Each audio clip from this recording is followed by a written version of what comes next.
It may look calm now, but just a few years ago, these fields saw intense fighting between Ukrainian government troops and Russian-backed separatists. Over and over again, the front lines shifted. Each time, the retreating troops left mines and booby traps behind them. It's now up to civilians to pick up the pieces.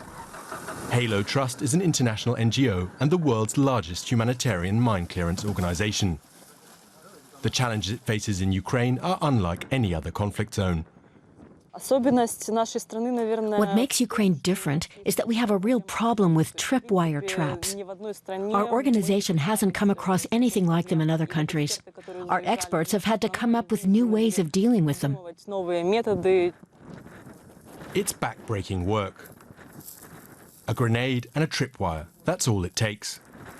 A few summers after the traps were laid, the weeds have grown tall, making them almost impossible to spot.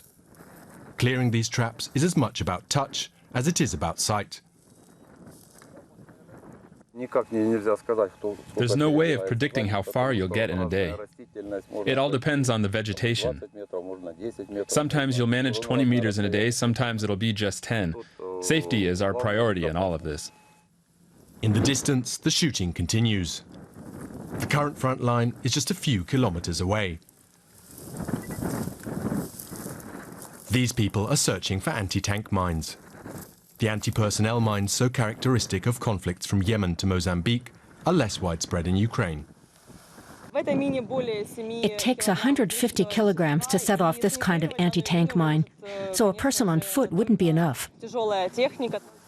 But a tractor very definitely would. This may be a war zone, but the rhythms of the farming year continue. This is all that's left of the tractor that Vasyl Kisylyov was using to plough back in 2015. Soldiers had told him that the field was safe.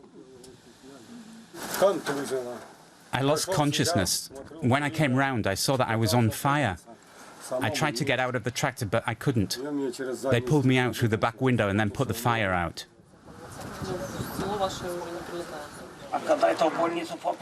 When I woke up in hospital, they told me that only one mine had gone off. There were more of them underneath me. And when they came to get me out of the tractor, they had to drive over the mines too. Vasyl sustained 80% burns on his legs. 3 years and several operations later, he's still in chronic pain. It's not clear whether or not he'll ever be able to work again. Back at the site, they've found a grenade that's failed to go off. NGOs like Halo Trust aren't allowed to dispose of ordnance themselves. Instead, they must wait for the military to collect them, and that can take weeks. 10, 20, or sometimes just 5 meters a day. The progress here is painstaking. No one can say with any certainty how long it will take to find all the mines that were laid in the chaos of the early stages of the war. But left untouched, these mines have the potential to maim and kill the people of this region for decades to come.